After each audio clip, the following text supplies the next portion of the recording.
Our next speaker is Molly Lewis. She is a breast cancer survivor who will share her story and perspective. And if you have questions for Molly, please use the pink cards. Welcome, Molly.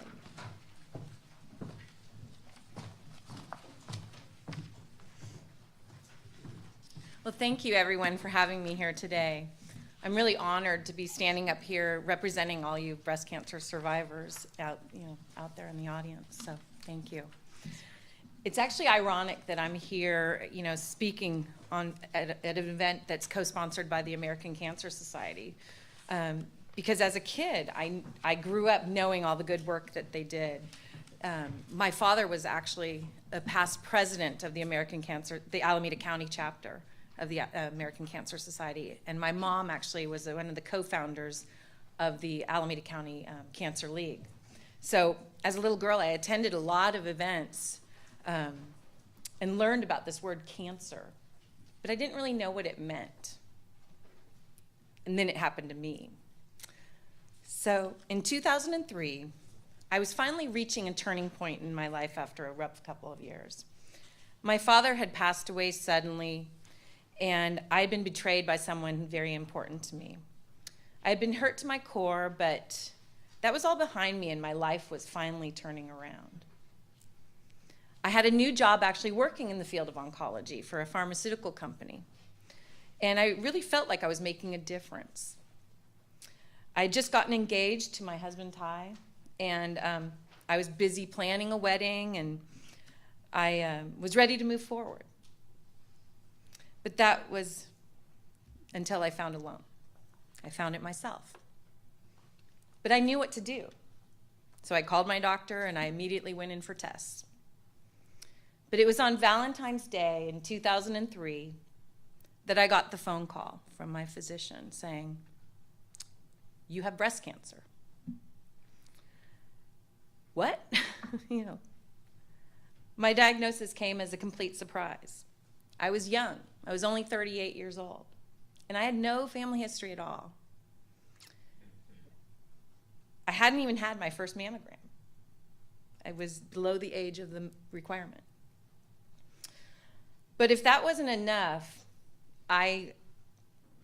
during my workup, I got a second call from my physician. "We have to rule out the fact that you might have ovarian cancer too." So I was reeling because, remember, I worked in the field of oncology. I knew the statistics, and I have to admit, I was really scared. But there was more tests, more surgery, but I was very lucky because the ovarian turned out to be a benign tumor. And it really made me step back and reevaluate my life. I leaned on my values and who I am. I'm a really positive person. I'm an achiever, and I knew I had plans for a long future. I wanted marriage, I wanted a family, and I knew I had to do everything in my power to survive. I wasn't going to let the breast cancer diagnosis get me down, so I decided to face it as a fighter. I never looked back and said, "Why me?" but instead really focused on moving forward. There were so many surgeries and procedures, but I didn't face it alone. I leaned on my family and my friends, and most importantly, my husband. In fact, my family met his at my very first surgery. What a way to meet. There were so many people that were there for me. So many stories about how they all helped. My sister would come over to help me take a shower when I couldn't lift my arms up. My mom would come over to help me clear my drains. Friends dropped off gifts, cards, blankets to keep me warm during sitting in the chemo chair. Sometimes I was so sick that I had one dear friend that would just come over to make me go walk around the block. So hearing the stories about exercise, she really helped. And I was on a regimen of every 3-week chemo cycle. And on day 8, I would call my now husband, "Honey, I want beef ribs and I want them on the bone." I've never eaten so many beef ribs as I did during treatment. I don't think I've had that many since. But I think it was my body's way of recouping my red blood cells and a signal to my husband that I was starting to feel better until the next cycle.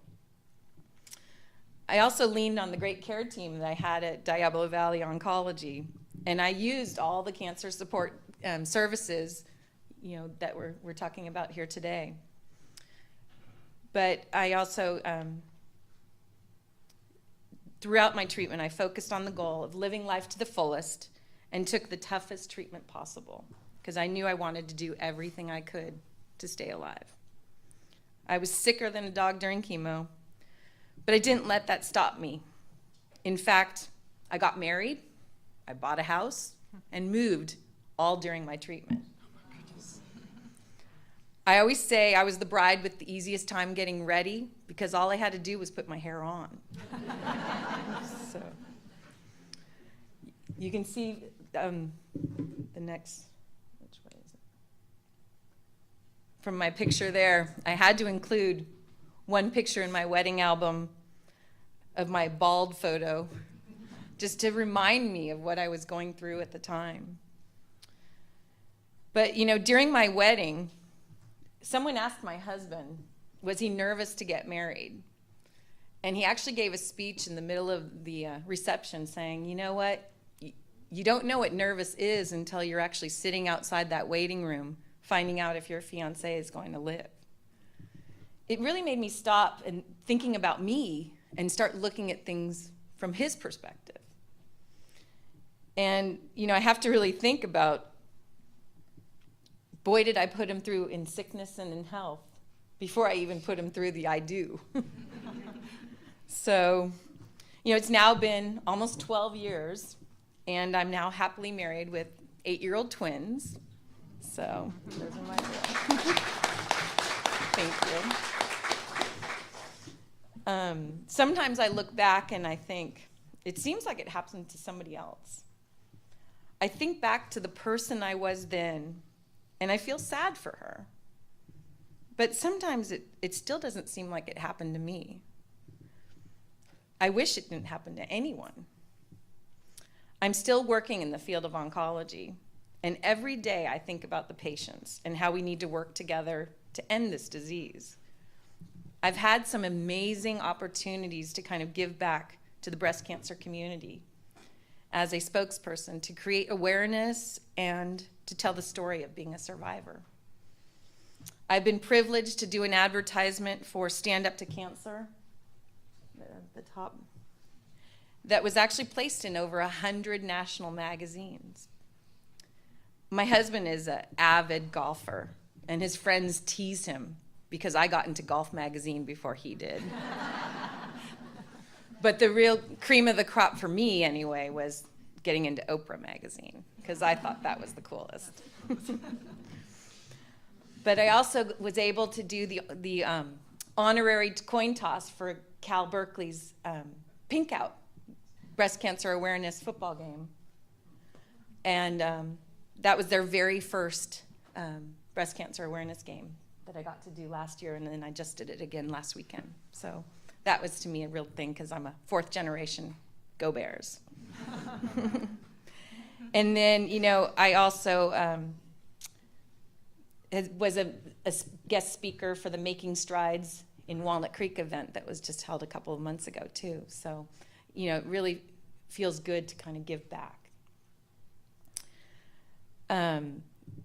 This is a picture from the Making Strides event with my kids, so they get very involved with me too. But I'm really now so honored to be here to represent all of you. We all have our stories, and I'm so thankful to be here today to tell mine. Keep telling your stories to make others aware, because everyone here is a survivor, either as a patient or their caregiver or support teams. And by working together, hopefully we can beat this disease.